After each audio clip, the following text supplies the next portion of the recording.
6 जनवरी है और गुरुवार का दिन है। बिहार की बड़ी खबर है भागलपुर जिले की, और इस देश में बैठे बड़े जो राजनेता हैं, जो बड़ी जांच एजेंसी है, यदि वो मेरा चैनल देख रही है तो आप देखिए, बिहार में नीतीश कुमार के सुशासन में भागलपुर जिले में एक नए एएसपी ने, नया आईपीएस अधिकारी है जिसको नौकरी में आए 2 से 3 साल नहीं हुए होंगे, और वह अपने पिता के तुल्य उम्र के, जिसको 27 साल हो गया, इसको होमगार्ड चालक आप बोलिए कि गाड़ी एएसपी की गाड़ी चलाता था, उसका नाम विकास महतो है। उसको 3 बेटी और 4 बेटा है। उसके साथ ऐसा व्यवहार किया कि देश ही नहीं, एक रिटायर आईएएस अधिकारी ने कहा, ये बात तो लोग विदेश में भी विश्वास नहीं करेंगे कि इस कलयुग में, वो भी नीतीश कुमार के शासन में, जो नीतीश कुमार हमेशा 15 साल लालू राबड़ी के 15 साल की परिभाषा का अपने भाषण में हमेशा संबोधन करते हैं। नीतीश कुमार के शासन को निशाना है। रिटायर आईएएस अधिकारी ने कहा कि एएसपी की ये कार्यशैली चौंकाने वाली है। लगातार मेरा चैनल में आपको बता देता हूं कि बिहार में जितने भी आईएएस और आईपीएस अधिकारी कहीं गड़बड़ी करते हैं या भ्रष्टाचार में लिप्त पाते हैं, तो हम अपनी खबर के माध्यम से प्रमुखता से उस बातों को रखते हैं कि केंद्र में बैठी जांच एजेंसी जो आईएएस और आईपीएस अधिकारियों पर निगरानी रखती है, वह जांच एजेंसी क्या कर रही है।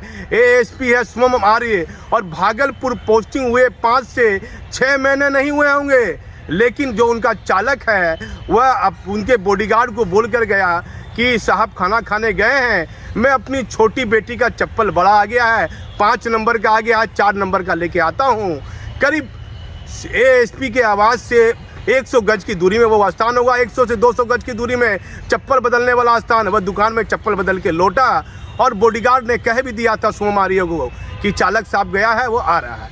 और उसके बाद एएसपी ने जिन शब्दों का प्रयोग किया, माननीय मुख्यमंत्री जी, देश के हर राज्य के मुख्यमंत्री को शर्म आ जाएगी कि नीतीश कुमार के शासन में आपके पुलिस विभाग के सीनियर अधिकारी अपने जो वर्दी पहने हुए हैं, वर्दी का वह अपमान कर रहे हैं। क्या पुलिस मैनुअल में इन बातों का उल्लेख किया गया है? क्या आपने कभी सोचा माननीय मुख्यमंत्री जी कि मैं जिन जिले में आईपीएस अधिकारी की पोस्टिंग कर रहा हूं, उनकी क्या कार्यशैली है और उनको कैसा अनुभव है? नए नए आईपीएस अधिकारी को अति संवेदनशील जिला माना जाता है। भागलपुर, मुंगेर भी अति संवेदनशील जिला है। अति संवेदनशील जिले में आप नए नए आईपीएस अधिकारी की पोस्टिंग कर देते हैं जिनको जरा सा भी अनुभव नहीं है। आप देखिए, मैं अपने चैनल के माध्यम से केंद्र में बैठी जांच एजेंसी और बिहार के मुख्यमंत्री इस बात पर गौर करें कि जब से एएसपी सुमन आर्य की पोस्टिंग भागलपुर जिले में हुई है, इनके समय में कितनी बड़ी बम की वारदात हुई, कितनी घटना घटी और कितने मामले का उद्भेदन करने में इन्होंने सफलता प्राप्त की है। इस मामले पर भी ध्यान देगी सरकार में बैठी जांच एजेंसी। यदि माननीय मुख्यमंत्री मेरा चैनल देख रहे हैं तो आप देखिए किस तरह से वो होमगार्ड रो रहा है। माननीय मुख्यमंत्री जी, क्या नीतीश कुमार के शासन में भी ऐसी उम्मीद आम जनता को थी? यदि वह अपने साथ, अपने वर्दीधारी के होमगार्ड के साथ ऐसा व्यवहार करेंगे तो आम जनता को ऐसे अधिकारी कहां से न्याय दे पाएंगे? माननीय मुख्यमंत्री जी, मैं आपको 1 साल पुरानी बात बता देता हूं। भागलपुर की सीनियर एसपी थी निताशा गुड़िया, और त्योहार के समय एक बबरगंज इलाके में बम विस्फोट की घटना होती है, जिसे मैं प्रमुखता से चलाता हूं। मेरी आवाज़ को दबाने के लिए, मुझे परेशान करने के लिए मानसिक रूप में सीनियर एसपी के निर्देश पर तरह तरह से मेरे ऊपर स्टेशन डायरी दर्ज होती है, लेकिन घबराना नहीं है। पत्रकार का तो काम है सच को उजागर करना। मैं जरिया हूँ। एएसपी सुमन राय से मेरा कोई मतभेद नहीं है, लेकिन भागलपुर के अखबार में जिन बातों का उल्लेख किया गया है, उसके 1 दिन के बाद मैं खबर बना रहा हूँ। नहीं तो बड़े बड़े अधिकारी कहेंगे कि वही एक चैनल है जो सीनियर अधिकारी के खिलाफ बार बार खबर बनाता है, बार बार बेवजह उनका ये नज़रिया मेरे ऊपर रहता है। लेकिन मैंने वो वीडियो ऊपर कर ली है। होमगार्ड किस तरह नीतीश कुमार के शासन में एक होमगार्ड हाथ जोड़ रहा है, ये कैसा सुशासन है माननीय मुख्यमंत्री जी? और क्या सोचकर आप ऐसे आईपीएस अधिकारी की पोस्टिंग करते हैं और केंद्र में बैठी जांच एजेंसी यदि मेरा चैनल देख रही है तो ये नए नए आईपीएस अधिकारी आ गए हैं, इनको कैसी ट्रेनिंग मिली है। आप देखिए, मैं तो ये खबर चला रहा हूँ, बाद में बदले की भावना रखते हैं। कई आईपीएस अधिकारी, कई पुलिस वाले ऐसे आ गए हैं, यदि कोई पत्रकार खबर चला रहा है तो बदले की भावना से उस पर स्टेशन डायरी दर्ज कराएंगे, उस पर एफआईआर दर्ज कराएंगे। मैंने जब इस संबंध में एक बहुत बड़े हाई लेवल पर बिहार के बड़े पद पर बैठे हुए एक आला अधिकारी से बात की तो कहा आप लिख कर दीजिए, आप बताइए जिन पत्रकारों को लंबा अनुभव कई सालों से है और जो कम सालों से पुलिस वाले नौकरी में आए हैं और कोई खबर चल रही है तो वह थाना के अभिलेख में पत्रकारों पर स्टेशन डायरी दर्ज होती है, पत्रकारों का नाम एफआईआर में लाया जाता है। आखिर ये कौन आईपीएस अधिकारी है? एएसपी सुमारी, और ये कहाँ का रहने वाला है? इसकी ट्रेनिंग कहाँ से हुई है और किस तरह ये आईपीएस अधिकारी बना है? आप सुनिए माननीय मुख्यमंत्री जी, किस तरह से एक होमगार्ड रो रहा है। और नीतीश कुमार के शासन में देश ही नहीं विदेश में भी लोग इस चैनल को देखेंगे और इस बातों को देखेंगे तो कोई विश्वास नहीं करेगा। आखिर भागलपुर में ही जिले में बार बार पुलिस की कार्यशैली पर आरोप क्यों लगता है? एक आम व्यक्ति यदि मास्क नहीं पहनता है, हेलमेट नहीं पहनता है तो पुलिस किस तरह कानून के डंडे के सहारे अपना पावर का इस्तेमाल करती है। लेकिन ये महत्वपूर्ण पद पर बैठे हुए आला अधिकारी को किस अधिकार के तहत एक होमगार्ड को उठक बैठक कराया, आपत्तिजनक बातों का उल्लेख किया है। मेरी उस वीडियो को सुनिए और यदि देश में कहीं भी न्याय और कानून व्यवस्था कहीं भी जीवित है तो ऐसे मामले में राज्य सरकार और देश की कानून जो जांच एजेंसियां हैं वो ध्यान दे और जो नियमतः कार्रवाई होती है ऐसे अधिकारियों पर कार्रवाई करे। बिहार में नीतीश कुमार के सुशासन में ऐसा भरोसा नहीं था। सहरसा में लिपि सिंह क्या कर रही है? पूर्णिया में विशाल शर्मा एक एसपी रहते हुए नालंदा के वो आईपीएस अधिकारी थे, प्रमोटी आईपीएस विनोद कुमार, जो कोरोना में उनका देहांत हो गया, हमारे बीच नहीं है। कितनी लिखा पढ़ी हुई, लेकिन विशाल शर्मा साहब सेंटिंग पोस्ट पर हैं, उनका कुछ नहीं बिगड़ा। लिपि सिंह प्रभावशाली एक आरसीपी सिंह की बेटी है, उसका कुछ नहीं बिगड़ रहा है। आखिर समर्थ को नहीं दोष गोसाई, ये कहावत बिहार में नीतीश कुमार के शासन में अधिकारियों पर कहीं न कहीं सत्य साबित होती दिख रही है।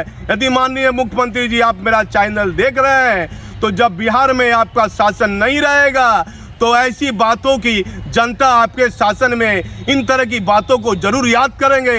आप पूरा वीडियो सुनिए, देश में बैठी जांच एजेंसी को भी दया आ जाएगी किस तरह से एक होमगार्ड न्याय के लिए गिड़गिड़ा रहा है। मैं भागलपुर से दीपक नौरंगी। क्या नाम हुआ आपका? श्री विकास चंद्र महतो। विकास जी, क्या पूरा मामला अखबार में सुर्खियों में आया है? मामला यही है कि हम अभी चालक में एएसपी साहब के पास हैं। दूसरा में यहाँ से साहब गए पुलिस ऑफिस, वहाँ मीटिंग हुआ जिसमें कि बड़ा साहब भी थे, सिटी एसपी साहब थे, उसके बाद सिटी एएसपी साहब भी थे मीटिंग में। वहाँ से मीटिंग ख़त्म होने के बाद साहब आए गाड़ी पर, गाड़ी से आए तो गाड़ी पर जब आए तो बोला कि चलो ऑफिस चलो। तो हम चले आए कोतवाली ऑफिस। कोतवाली ऑफिस से बोला कि चलिए आवास पर खाना खाएंगे। बोला कि चलो। हम इतने देरी में साहब जो उतर के अंदर चल गए। हम बॉडीगार्ड से पूछे कि भैया हम जो है चप्पल लिए हैं परिवार के, हमें अपना परिवार के चप्पल लिए हैं, चप्पल है 5 नंबर का, हमको बदलना है, खाली 4 नंबर का लेना है। इतने देरी में बॉडीगार्ड बोला जाइए भैया चल आइए, बदल के चल आइए, बाटा लगा जाना है। कोतवाली से आवास से बाटा लगा गए हैं, वहाँ से चप्पल बदल के हम जैसे आते हैं हमरे साथ आकर के गलत व्यवहार किया, चोट्टा कहा, साला कहा, कमीना, ये सब कहने के बाद लास्ट में जो है बोला कि कान पकड़ के उठ बैठ करो, जल्दी करो, कान पकड़ के उठ बैठ। हमने वो भी कर लिए, कान पकड़ के भी उठ बैठ कर लिए। बोला गाड़ी पर बैठो, गाड़ी पर बैठे। फिर बोला चलो पुलिस ऑफिस। पुलिस ऑफिस आए। पुलिस ऑफिस आने के बाद अब हम सोचने लगे 27 साल के दरमियान में हमने कभी ऐसा हमरे पर कोई कलम नहीं चलाया था, न तो कोई बात कहा था। और हम गरीब गिरक्षक हैं। इसी से हमारा बच्चे का भरण पोषण पालन पढ़ाई लिखाई जो भी है सब इसी से है। और 27 साल नौकरी के दरमियान में हमको आज तक यही एगो ऐसा व्यवहार किए, सब चीज़ कहने के बाद कान पकड़ के उठ बैठ करवा दिया। बॉडीगार्ड बोला भी कि सर हम बोल के गया है कि 2 मिनट में हम चप्पल के बदल के सर आते हैं, हमने बोल दिए सर कि जाओ बदल के चले आओ। कैसा फील हुआ आपको इतना चीज़ जो बोला? इतना चीज़ बोलने के बाद सर वो एकदम मूड ऑफ कर लिया, बोलबाज बहुत कम हुआ। फिर पुलिस ऑफिस गए, पुलिस ऑफिस से फिर ऑफिस आए, वहाँ से लगले ऑफिस आए, यहाँ से फिर लगले बुलाया, वहाँ आवास पर आए। आवास के बाद फिर बड़ा साहब का आदेश हुआ, SSP साहब का आदेश हुआ कि पुनः आवास पर आइए।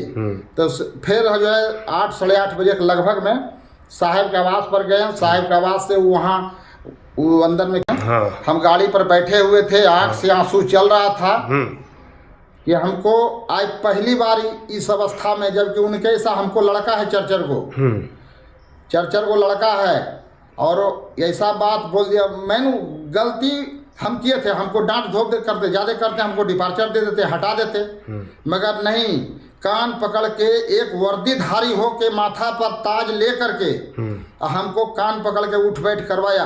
कैसा अपमानित महसूस कर रहे हैं विकास जी? महसूस एकदम पूरा कर रहे हैं भैया। कल कैसा महसूस कर रहे थे? आप बोले थे जहर खा लेंगे, क्या कल तो हम सोचे कि सुसाइड हम कर लेंगे, मगर हमने सोच लिया कि हमारा पीछे बच्चा सब है। कितना बाल बच्चा है? अभी हमारा 4 बेटा है, 3 बेटी है, 2 बेटी की शादी कर दिए हैं, 3 बेटा की शादी है, अभी 2 ठो है, बाकी 3 पोता है, 3 पोती है। तो फिर ये जानकारी आप दिए किसी अधिकारी को, दिए किसी सीनियर अधिकारी? हमने डायरेक्ट सार्जेंट साहब को बात किए हैं। सार्जेंट साहब से बात किए हैं कि सर हमारे जगह पर ड्राइवर दे दिया जाए, जो कि हमारा ठीक रहेगा। तो सार्जेंट साहब बोला कि वहाँ से आप साहब से बात करके अब बोल के वो हमसे बात करेगा। और बाद बात किया, साहब उससे बात किया, बात करने के बाद रात में ड्राइवर दिया, हमने अपना घर चल गए। और होमगार्ड विभाग को नहीं दिए? अपने होमगार्ड विभाग को? जी नहीं, अभी तक नहीं दिए। तो होमगार्ड विभाग को आपको जानकारी देना चाहिए नियमतः। अभी तक तो नहीं दिए हैं। नहीं दिए हैं। और अभी आगे उसके बाद कोई आपको प्रताड़ित किया, कोई कुछ बोला आपको? अभी तक कोई ने बोला नहीं बोला है। नहीं। आपको कैसा महसूस करते हैं? क्या बोलिएगा? होमगार्ड के डीजी को कुछ बोलना हो, शोभा होटकर आपकी होमगार्ड की डीजी है। जी हम तो सीधा कहते हैं सर कि हम उतना पढ़ल लिखल नहीं हैं। अगर दरखास्त भी लिखना होगा तो हम दूसरे से लिखवाते हैं और अपना खाली सिग्नेचर करते हैं। क्या बोलिएगा? डीजी शोभा होटकर को कुछ बोलना चाहते हैं, आपकी होमगार्ड की हेड है, क्या बोलिएगा? हाँ, तो अगर वो ऐसा बात है तो डीजी होमगार्ड के जो है उनसे प्रार्थना है, आग्रह है, इस पर विचार करके जो उचित है उसका उचित। तो हमारा कहना है कि क्या बोलिएगा? बिहार के मुख्यमंत्री को क्या बोलना चाहते हैं? बिहार के मुख्यमंत्री को हमको यही कहना है कि हमारे साथ जो अन्याय हुआ है, जो कि एक वर्दीधारी दूसरा वर्दीधारी को कान पकड़ के उठ बैठ जो करवाया है, इसको उचित कानूनी कार्रवाई करने के बाद इसको सजा दिया जाए। क्या नाम आपका है? श्री विकास चंद्र महतो। डीजी होमगार्ड को भी कुछ बोलिएगा? शोभा होटकर को भी? हाँ, उनको भी बोलते हैं, हम लोग का अधिकारी है, माँ बाप है, गार्जियन है, उनको भी बोलते हैं कि वो जो है जहाँ तक है उनका भी, जो कि हमारा जो डीजी साहब हैं जो पटना में रहते हैं, उसे आग्रह है, विनती है कि इस पर उचित कानूनी कार्रवाई करके हमारा अन्याय दिया जाए, न्याय आपको दिया जाए, न्याय आप हमारा दिया जाए और उसको दंडित दिया जाए। आपको आप कैसा कल अपमानित कर रहे थे, महसूस कर रहे थे? कल से अभी तक हमने सुबह में खाना खाए हैं, रात में हमको खाना नहीं धंसा घर में नहीं। और 27 साल होमगार्ड में सेवा किए हैं। हाँ। इसी के साथ हम ढेर नहीं बोलना चाहते हैं। जय हिंद, जय